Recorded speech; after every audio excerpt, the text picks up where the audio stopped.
Welcome my dear students AB school નવસારીની online lecture સિરીઝની અંદર હું કેજી ગોસ્વામી તમારું સ્વાગત કરું છું. મિત્રો લાસ્ટ ટાઈમ આપણે છેલ્લા વિડિયોની અંદર 2.15 સુધીના એક્સરસાઇઝના એક્ઝામ્પલ્સ જોયેલા હતા.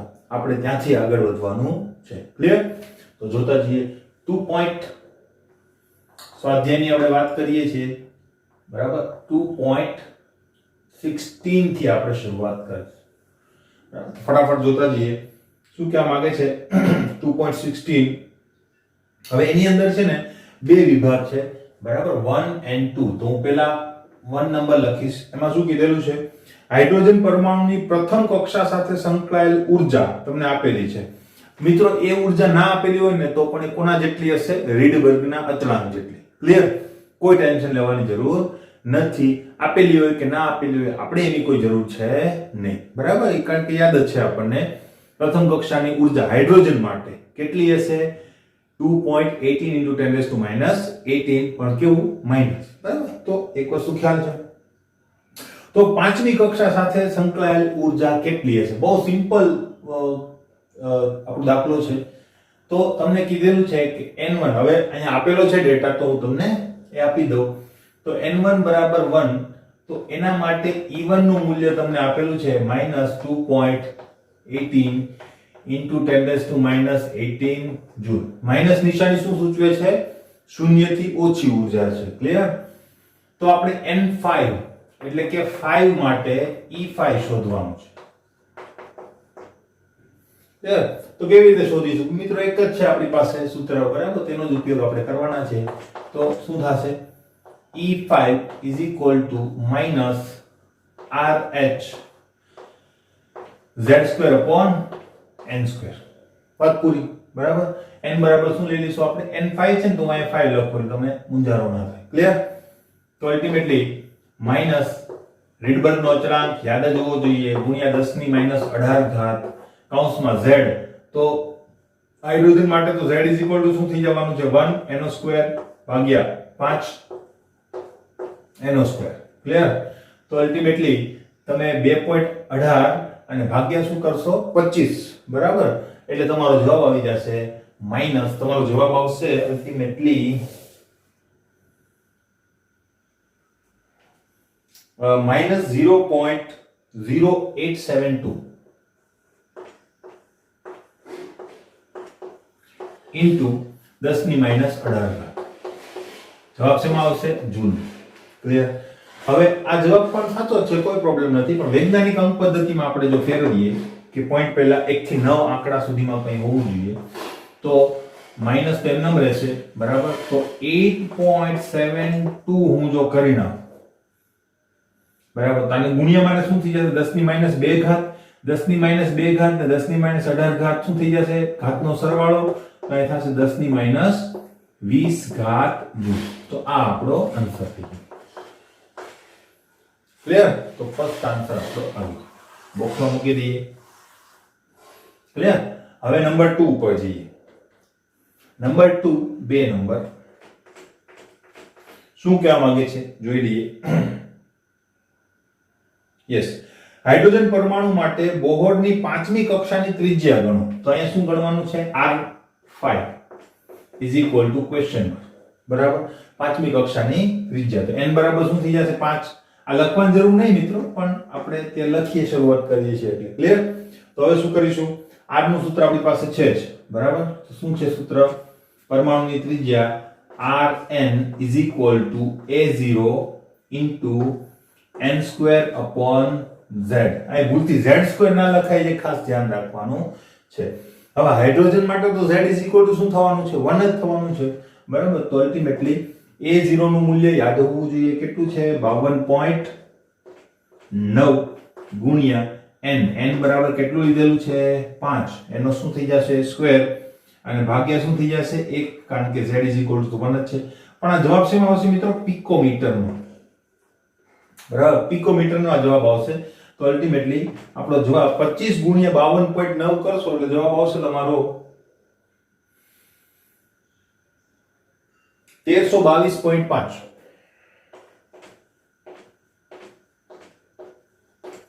પિકોમીટર. તો જવાબ આવી ગયો કમ્પ્લીટ, બરાબર. અલ્ટિમેટલી આપણે મોસ્ટલી પિકોમીટરમાં જવાબ લાવતા નથી. આપણે જવાબ શેમાં લાવીએ છીએ મોસ્ટલી?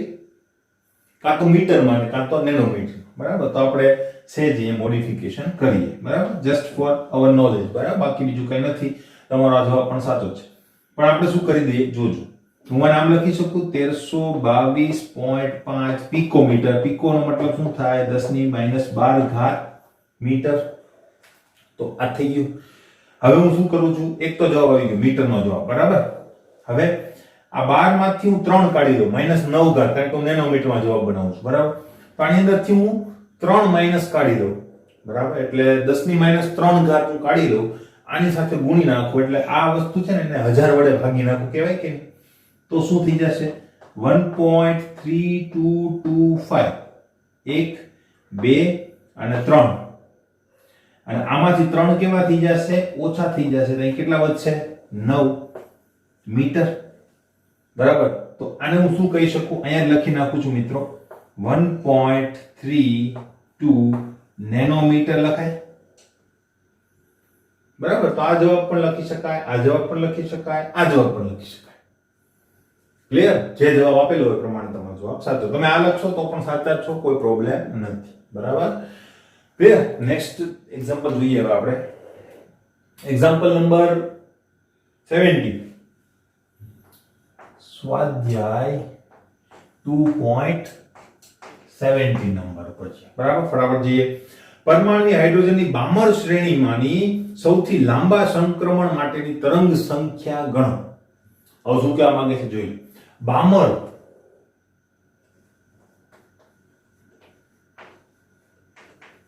બરાબર. બામર શ્રેણી કોને કહેવાય? તો કે n બરાબર 2 માંથી થતા જે સંક્રમણ છે એના માટે શું કહેવાશે? બામર શ્રેણી. એક વાત થઈ ગઈ, બરાબર. હવે બામર શ્રેણી એટલે હું તમને એમ કહું કે ni હું શું લઈ લઉં છું? 2, બરાબર. તો 2 થી શરૂ થશે, 3 4 5 6 ગમે ત્યાં જઈ શકે ઇન્ફાઇનાઇટ સુધી, બરાબર. તો ns શું થશે? ઇન્ફાઇનાઇટ ગમે તે હોઈ શકે. ક્લિયર? પણ અહીંયા તમને શું કીધું છે કે સૌથી લાંબી સંક્રમણ. લાંબુ સંક્રમણનો મતલબ શું થાય છે? અહીંયા થોડીક ટેક્સ્ટની અંદર ભૂલ છે. લાંબા તરંગ લંબાઈ વાળા સંક્રમણની વાત છે, બરાબર. લાંબુ સંક્રમણ તમને પૂછે તો તમારે લાંબી તરંગ લંબાઈ વાળું સંક્રમણ લેવાનું છે.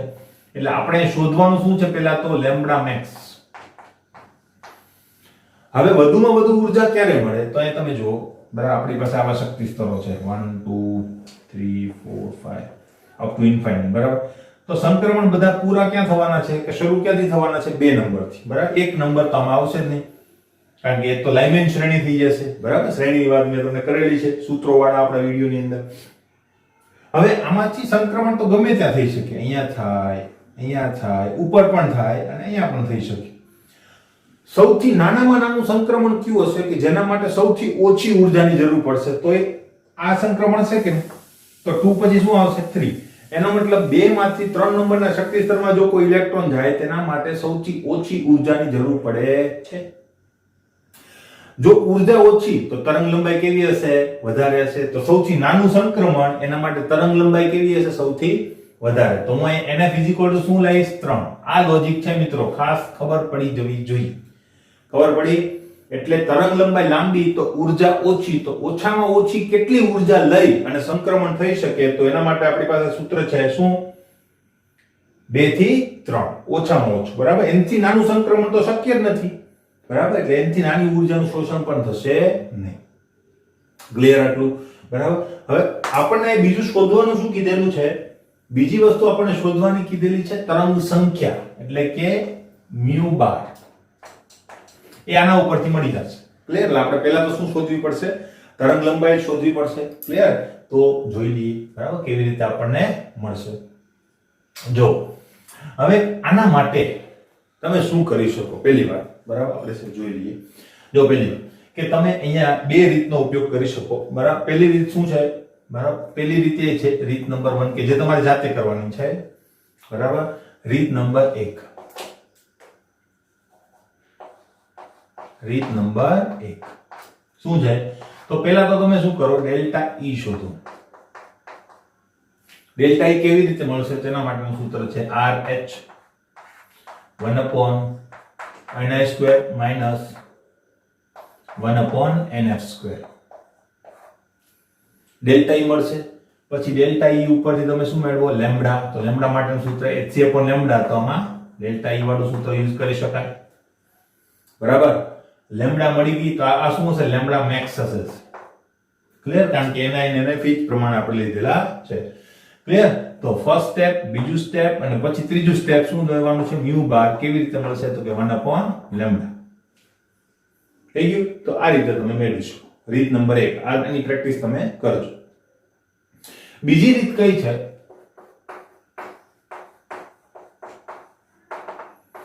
રીત નંબર 2. રીત નંબર 2 માં શું છે? તો મેં તમને એક સૂત્ર લખાવેલું હતું, યાદ હોય તો મિત્રો તમને.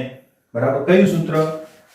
લેમ્બડા મેક્સ માટેનું એક સૂત્ર લખાવેલું હતું. બરાબર. એક્સ્ટ્રા જે સૂત્રો મેં લખાવ્યા છે એની અંદર, બરાબર, શોર્ટકટ ની અંદર. તો એમાં આપણે એક સૂત્ર જોયું હતું. Lambda max is equal to શું હતું સૂત્ર?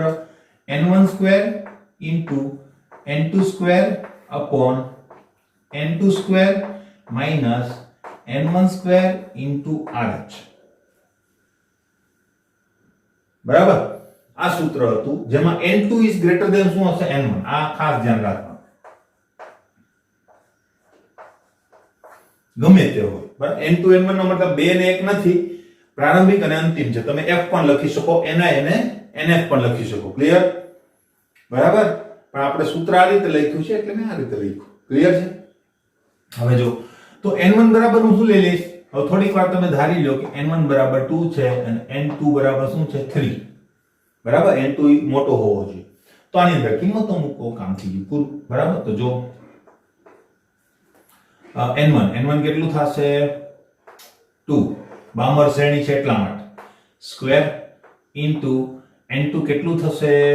3 એનો સ્ક્વેર અપોન n2 કેટલું થશે? તો આપણને ખ્યાલ છે એ પ્રમાણે 3 નો સ્ક્વેર માઈનસ 2 નો સ્ક્વેર અને ઇન્ટુ RH. RH ની વેલ્યુ કેટલી? 2.18 × 10⁻18. યસ, બટ એ અત્યારે કામમાં નહીં આવે કારણ કે અમારે જૂલ એટલે કે ઊર્જા નથી જોઈતી. મારે શું જોઈએ છે? તરંગ લંબાઈ જોઈએ છે. બરાબર. તો મારે સેન્ટીમીટરમાં મારો જવાબ હોવો જોઈએ કે મીટરમાં મારો જવાબ હોવો જોઈએ. તો સેન્ટીમીટર માટે યાદ છે મિત્રો તમને? 10×97 વેલ્યુ હતી. કોના માટે? RH માટે. મેં તમને કીધું યાદ રાખજો, ક્યારેક કામમાં આવશે. બરાબર. તો જો તમે એ વેલ્યુ યાદ હોય તો આ સૂત્રનો ઉપયોગ કરી શકો. અને એ વેલ્યુ જે છે એ શેમાં હતી? સેન્ટીમીટર ઇન્વર્સ માંથી યાદ હતું. બરાબર. તો અલ્ટિમેટલી હું અહીં લખીશ 10×97. ક્યાંથી આવી? તો અહીં લખી દઉં RH = 10×97 સેન્ટીમીટર ઇન્વર્સ. એનો મતલબ મને આ જે તરંગ લંબાઈ મળશે શેમાં મળશે? સેન્ટીમીટરમાં. બરાબર. બાકી બધું તો યુનિટલેસ છે. બરાબર. સેન્ટીમીટર ઇન્વર્સ 1/સેન્ટીમીટર છેદનો છેદ ઉપર આવી જશે. સેન્ટીમીટર થઈ ગયું કે નહીં? બરાબર. હવે આ બક્કર જંતર તમે ઉકેલશો. બરાબર. એટલે બક્કર જંતર કેવી રીતે? તો કે અહીંયા હું 4 મૂકી દઉં ઇન્ટુ 9 કરી નાખું. બરાબર. ભાગ્યા 9 - 4 કરી નાખું અને 10×97. એટલે તમારો જવાબ જે છે એ આવશે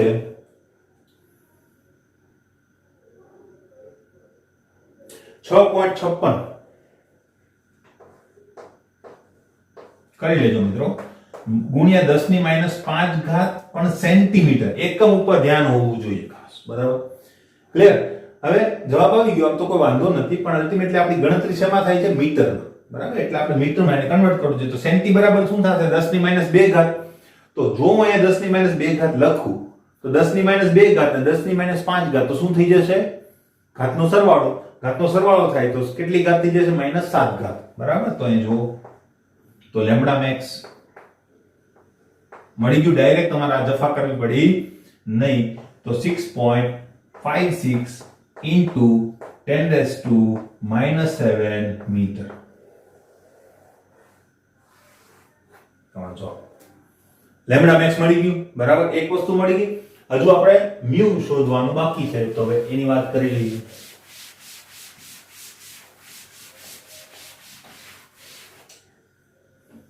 મ્યુ ની વાત કરીએ તો તરંગ સંખ્યા માટે શું થશે?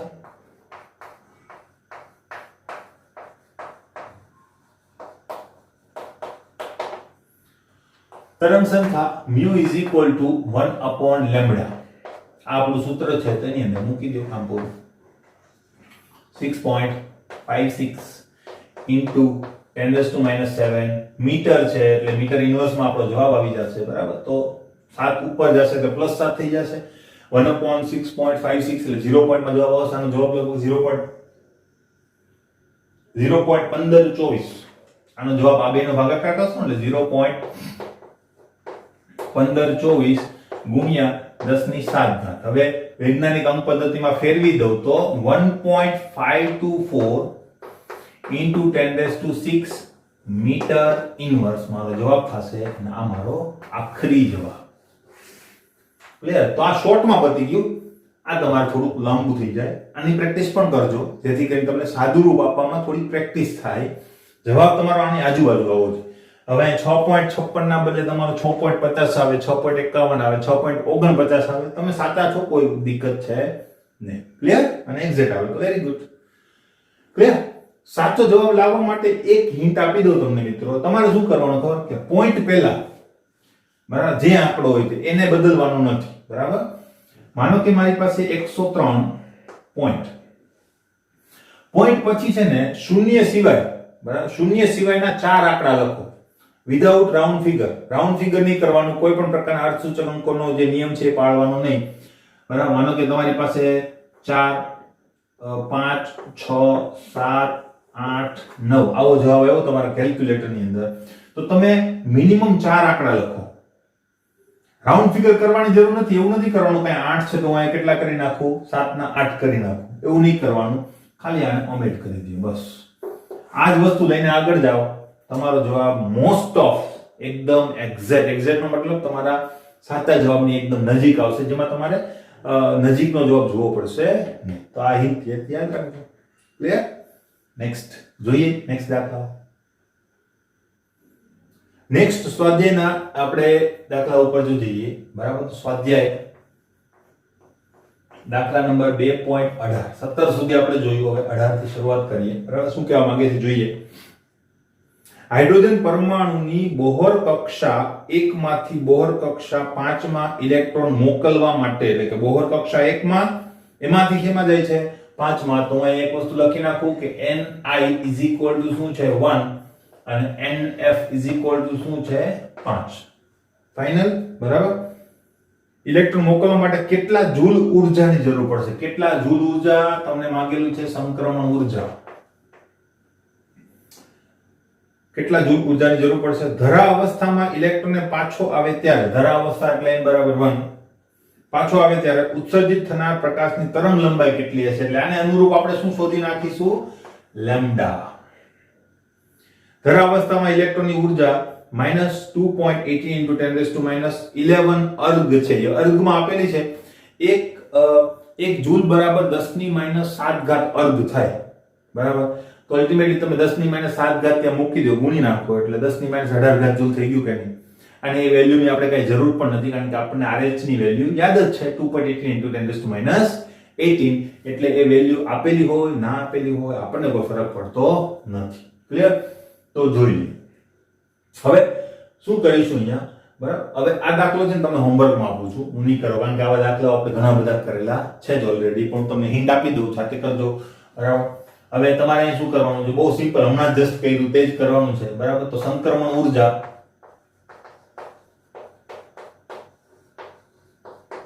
તો ડેલ્ટા E વાળું સૂત્ર મૂકો. ડેલ્ટા E = આમાં કોઈ શોર્ટકટ ચાલશે નહીં તમારો. બરાબર? એટલે 1/ni² -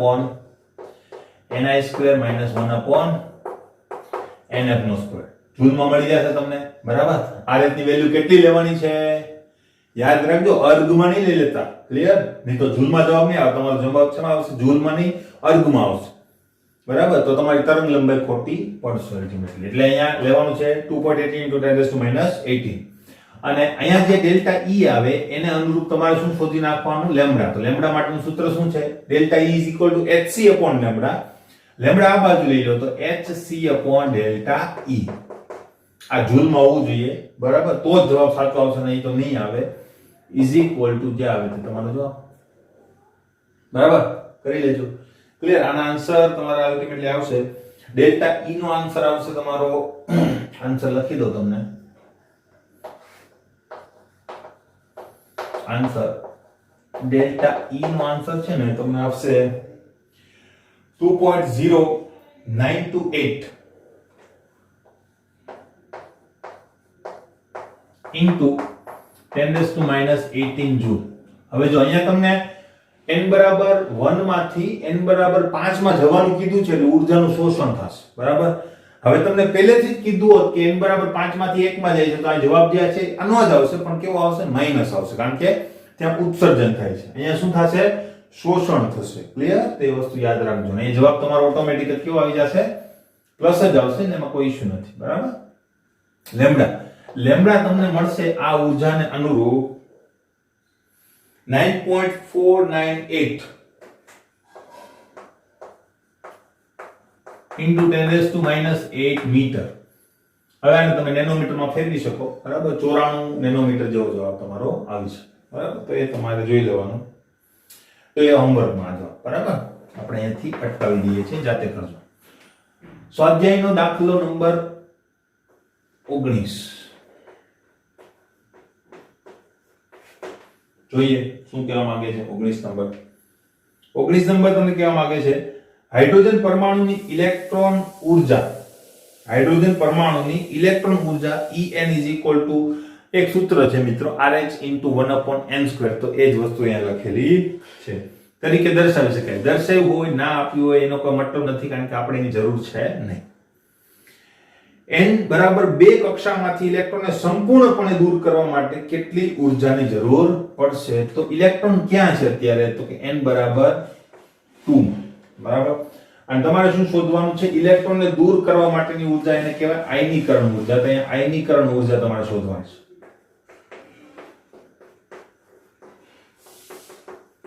બરાબર, એ જૂલમાં મળશે આપણને 2.19, બરાબર.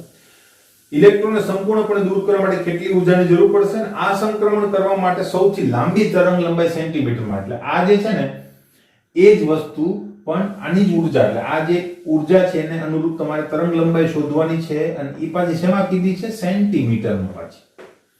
તો મેળવી દઈશું. ક્લિયર? તો જોઈએ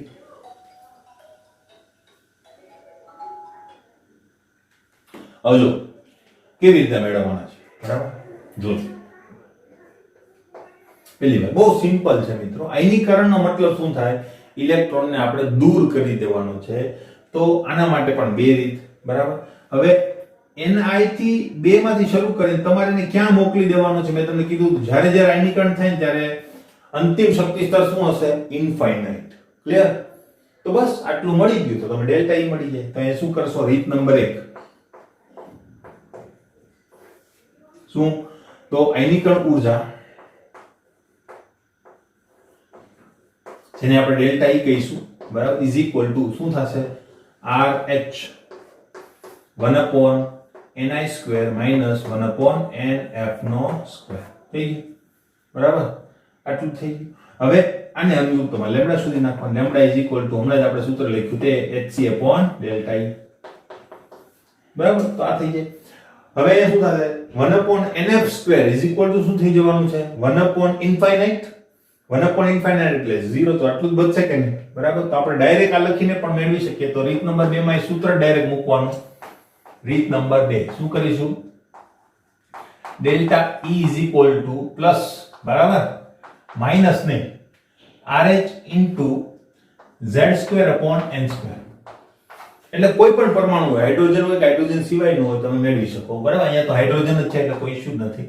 તો 2.18 into 10⁻18 into z, z બરાબર તો 1 જ છે હાઇડ્રોજન માટે, એનો સ્ક્વેર, n બરાબર શું છે? 2, એનો સ્ક્વેર, બરાબર. તો 2.18 ભાગ્યા 4 કરો અને તમારો જવાબ આવી જશે. તો એ જવાબ અલ્ટિમેટલી તમારો આવશે 0.545 into 10⁻18 જૂલ. જો આ જવાબ આવી ગયો. આયનીકરણ ઊર્જા મળી ગઈ. ક્લિયર? હવે આને અનુરૂપ તમારે શું શોધવાનું છે? લેમ્બડા. હવે હવે લેમ્બડા ઇઝ ઇક્વલ ટુ પહેલું સૂત્ર યુઝ કરીશું delta E upon hc sorry ઊંધું થઈ ગયું hc upon delta E h નું મૂલ્ય 6.626 ગુણ્યા 10 ની માઈનસ 34 ઘાત બરાબર ઇન્ટુ 3 ઇન્ટુ 10⁸ મીટર પ્રતિ સેકન્ડ અને ડેલ્ટા E જૂલમાં આપણને મળ્યું છે તે જ 545 ઇન્ટુ 10⁻18 અહીંયા તમારે શું કરવાનું આ બેનો ગુણાકાર કરો અને એને ભાગ્યા આ કરશો એટલે તમારો જવાબ આવશે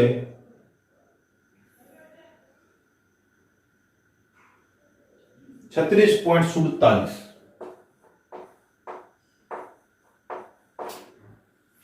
બરાબર ગુણ્યા આ ઘાત ઉપર જશે બરાબર તો એ કેવી થઈ જશે પ્લસ થઈ જશે તો 18 ને 8 કેટલા થશે 26 બરાબર તો 26 પણ કેવા +26 અને -34 તો 26 ને 34 માઈનસ કરો એટલે માઈનસમાં જવાબ આવશે 10 ની -8 ઘાત ક્લિયર એક ઘાત હું આમ ખસેડી દઉં આ મીટરમાં જવાબ આવી ગયો મિત્રો આપણો બરાબર તો આપણે નેનોમીટરમાં જો મેળવવો હોય તો એક ઘાત આમ ખસેડી દઉં એટલે 10 ની -9 ઘાત લખાય તો આના બરાબર હું શું લખી દઈશ 364.7 નેનોમીટર તો આપણી લેમ્બડા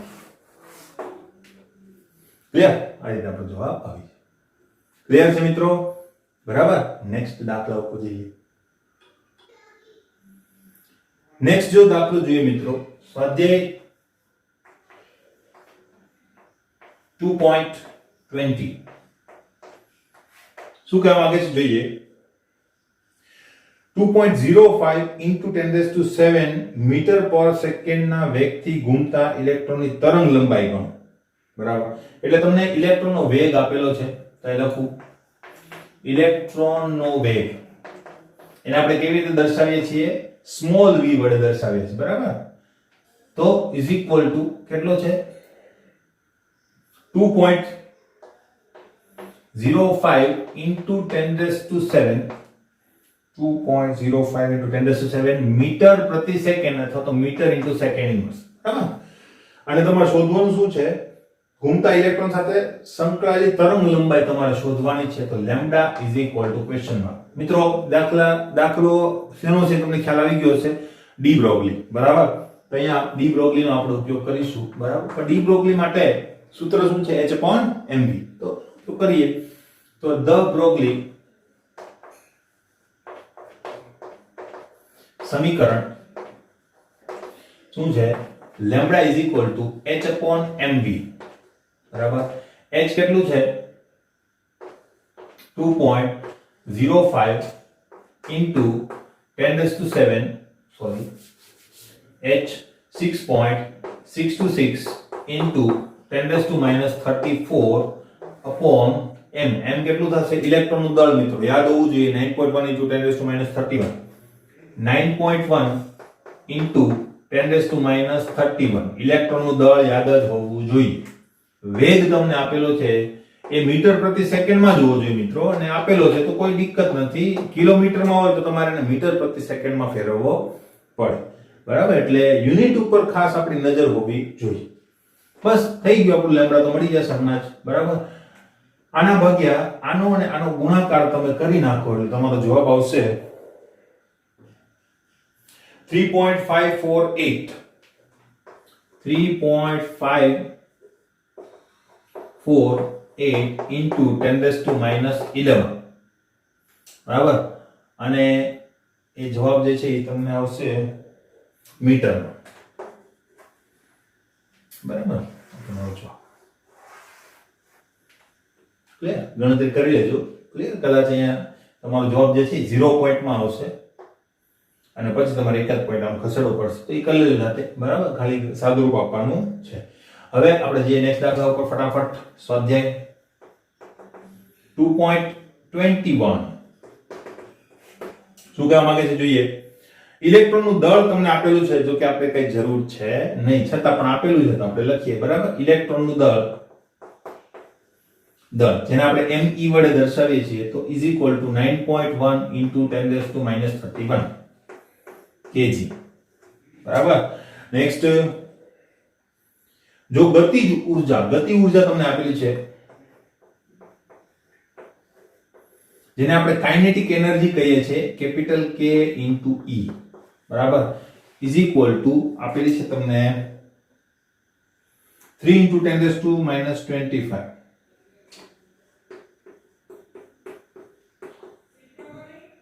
જૂલ, બરાબર. તો તરંગ લંબાઈ ગણો તો આપણે લેમ્ડા ગણવાનું છે. આવો દાખલો મિત્રો મેં એક કરાવેલો છે તમને, બરાબર, એટલે તમને યાદ હશે કદાચ, અને ના યાદ હોય તો ધ્યાન રાખજો. શું કહેવા માંગે છે જોઈ. હવે તમને દળ આપેલું છે, દળની કે આપણે જરૂર નથી, બરાબર, અને ગતિજ ઊર્જા આપેલી છે. તો ગતિજ ઊર્જા ઉપરથી આપણે શું મેળવી શકીએ? વેગ, બરાબર. તો વેગ મળી જાય તો દળ તો આપણી પાસે છે, તો પાછું આ સૂત્ર યુઝ કરીને આપણે તરંગ લંબાઈ મેળવવાની છે. કોઈ દિક્કત છે નહીં. ખાસ ધ્યાન શું રાખવાનું, જ્યારે ગતિ ઊર્જા આપેલી ને ત્યારે એકમ ખાસ ચેક કરવા, બરાબર, કારણ કે જૂલના બદલે કિલો જૂલ પણ આપેલું હોય તો આપણે કન્વર્ટ કરવું પડશે જૂલમાં. કદાચ ઘણીવાર જૂલ પ્રતિ મોલ પણ આપેલું હોય, યાદ રાખજો મિત્રો, બરાબર. જૂલ પ્રતિ મોલ હોય તો પ્રતિ મોલને તમારે શું કરવું પડશે? પહેલા 1 ઇલેક્ટ્રોન માટે કન્વર્ટ કરવું પડશે, અને પછી જે વેલ્યુ આવે ને એને અનુરૂપ તમને તરંગ લંબાઈ મળશે. આ પ્રોસેસ જે છે આપણે ઉદાહરણની અંદર કરેલી છે, ફોટો ઇલેક્ટ્રિક અસરની અંદર, તો એ છે જોઈ લેજો. ક્લિયર? એટલે આ વસ્તુ કરવી પડે, એકમ ઉપર ખાસ નજર રાખવાની. અહીંયા કોઈ પ્રોબ્લેમ નથી, પ્રતિ મોલ આપેલું નથી એટલે કોઈ દિક્કત નથી. ક્લિયર? હવે આપણે શરૂઆત કરીએ. ગતિજ ઊર્જા ke, ke આખું એક સાથે જ છે એટલે k ઇન્ટુ E એવું કઈ છે નહીં, બરાબર. Kinetic energy is equal two 1/2 mv². તો v ઇઝ ઇક્વલ ટુ શું થશે? રૂટ, આ સાદુરૂપ આપણે આપેલું છે, 2 ઉપર જશે એટલે 2 ઇન્ટુ k થઈ જશે કે નહીં, બરાબર. રૂટ આખ્યા ભાગ્યા mv, m જે છે છેદમાં આવશે, બરાબર. આ ઉપર આ ને સ્ક્વેર જે આ બધું છે એટલે રૂટ આવી જશે. ક્લિયર? આ સાદુરૂપ આપણે આપેલું છે અલ્ટિમેટલી. તો v ઇઝ ઇક્વલ ટુ, એટલે વેગ આપણે આની ઉપરથી મળશે, તો v is equal to root 2 into k. k ની વેલ્યુ તમને આપેલી છે એટલે લખો 3 ઇન્ટુ 10⁻⁻25 કૌંસ પૂરો, બરાબર, ભાગ્યા તમારે કરવાનું છે m. m ની વેલ્યુ આપણને યાદ જ હોવી જોઈએ, 9.1 ઇન્ટુ 10⁻31. ક્લિયર? હવે અહીંયા તમે 3 દુ 6, 6 ભાગ્યા 9 કરો અને તમારો જવાબ જે છે એ આવશે 811.579 મીટર પ્રતિ સેકન્ડ. સાદુરૂપ જાતે આપવાનું છે, સાદુરૂપ આપણે ઘણીવાર આપેલું છે. ક્લિયર? ધ્યાન શું રાખવાનું છે? ઘાત આપણી શેમાં હોવી જોઈએ? બેકી સંખ્યામાં હોવી જોઈએ. એની ચર્ચા પણ આપણે અગાઉ કરી લીધી છે. Next, yes. હવે આપણે શું કરીશું? વેગ તો મળ્યો, બરાબર. હવે આપણે તો તરંગ લંબાઈ શોધવાની છે, તો તરંગ લંબાઈ માટે શું કરીશું?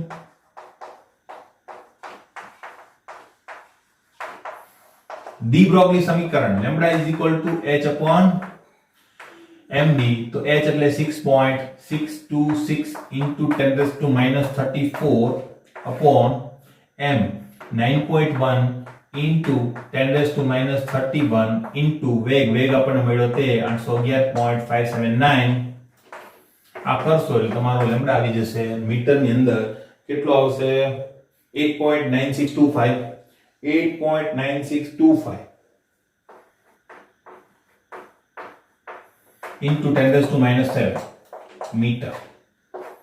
નેનોમીટરમાં ફેરવવું હોય તો આમ કરી શકો તો 896 નેનોમીટર થઈ જશે. હવે તમને ખ્યાલ છે, હું વધારે ચર્ચા નથી કરતો કારણ કે આપણે ઘણા બધા હજુ કરવાના, 69 જેવા આપણી પાસે સ્વાધ્યાયના દાખલાઓ છે. ક્લિયર? હજુ તો આપણે ક્યાં પહોંચ્યા છે? 21. ક્લિયર? આવડી ગયો હશે, બરાબર. નેક્સ્ટ દાખલા ઉપર જઈએ. નેક્સ્ટ દાખલો જોઈએ 2.22. એકદમ નાના નાના દાખલાઓ છે. હવે નીચેમાંથી કઈ સ્પીસીસ સમ ઇલેક્ટ્રોનીય છે? આપણે ખાલી શું શોધવાનું છે? સમ ઇલેક્ટ્રોનીય સ્પીસીસ. ક્લિયર? સ્પીસીસ કઈ આપેલી છે? તો Na+, K+,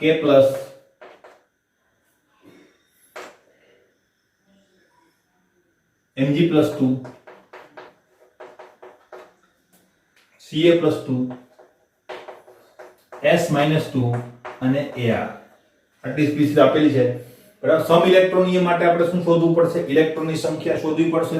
તો ઇલેક્ટ્રોનની સંખ્યા શોધવા માટેનું સૂત્ર આપણી પાસે આ છે. એનો ઉપયોગ કરીને તમે ડાયરેક્ટ શોધી લેજો, બરાબર? કેવી રીતે? તો ઇલેક્ટ્રોનની સંખ્યા ઇઝ ઇક્વલ ટુ પરમાણુ ક્રમાંક Z, બરાબર, માઈનસ કૌંસમાં પ્લસ ઓર માઈનસ વીજભાર. ક્લિયર? આ સૂત્ર છે આપણું. કેવી રીતે ઉપયોગ કરવાનો છે તમને ખ્યાલ જ છે. તો જો પરમાણુ ક્રમાંક યાદ હોવો જોઈએ, બરાબર? તમે કહેતો સર પરમાણુ ક્રમાંક તો નથી ખબર, તો તમને આ દાખલો પણ આવડશે નહીં, બરાબર? એટલીસ્ટ 30 સુધીના અત્યારે યાદ રાખો, તમારે આખું કોષ્ટક યાદ રાખવાનું છે. તો સોડિયમ એટલે 11 માંથી એક ઇલેક્ટ્રોન ગયેલો છે, તો 10 ઇલેક્ટ્રોન અહીંયા આવશે. તમને અહીંયા એક કરાવી દઉં, બરાબર? તો સોડિયમનો પરમાણુ ક્રમાંક 11 માઈનસ વીજભાર કેટલો છે? +1. તો અલ્ટિમેટલી 11 -1 થશે, એટલે કેટલો જવાબ આવશે? 10. આ જ રીતે બધાના જવાબ તમને આવડી જશે કે 19 માંથી એક ગયેલો છે ઇલેક્ટ્રોન, એટલે અહીંયા 18 ઇલેક્ટ્રોન છે. આનો પરમાણુ ક્રમાંક થશે 12 માંથી બે ગયેલા છે એટલે 10 ઇલેક્ટ્રોન થશે. આનો પરમાણુ ક્રમાંક છે 20 માંથી બે ગયેલા છે એટલે અહીંયા 18 ઇલેક્ટ્રોન થશે, બરાબર? સલ્ફર છે ને 16 પરમાણુ ક્રમાંક ધરાવે છે, તો 16 માંથી બે આવેલા છે, તો 16 ને 2 કેટલા થઈ જશે? 18. -2 હોય ને ત્યારે શું થશે મિત્રો? તો જો અહીંયા તમને કરાવી દો, બરાબર? પરમાણુ ક્રમાંક 16 સલ્ફર માટે જોજો, માઈનસ વીજભાર કેટલો છે? -2. 16 માઈનસ -2, માઈનસ માઈનસ પ્લસ થઈ જશે એટલે જવાબ કેટલો આવશે? 18, બરાબર? તો 18 ઇલેક્ટ્રોનનો જવાબ. અને આર્ગોન તમને એનો તો યાદ જ હશે 18, અને એની ઉપર કોઈ વીજભાર નથી એટલે પૂરેપૂરા ઇલેક્ટ્રોન તમને જોવા મળશે. તો અહીંયા આન્સર શું થશે આપણો? સમ ઇલેક્ટ્રોનની સ્પીસીસ કઈ કઈ થશે? એક તો Na+N 10 અને 10 Mg+2, બરાબર? અને બીજું ગ્રુપ કયું થશે? બીજું ગ્રુપ થશે બીજો બધા, બરાબર? K+, Ca+2, S-2 અને Ar. આ બધા જે છે એ સમ ઇલેક્ટ્રોનીય થશે. ક્લિયર? તો આ જવાબ આવી ગયો. નેક્સ્ટ 23 ની અંદર ત્રણ નાના ક્વેશ્ચન્સ છે, તો જોતા જઈએ. સ્વાધ્યાય નંબર 23.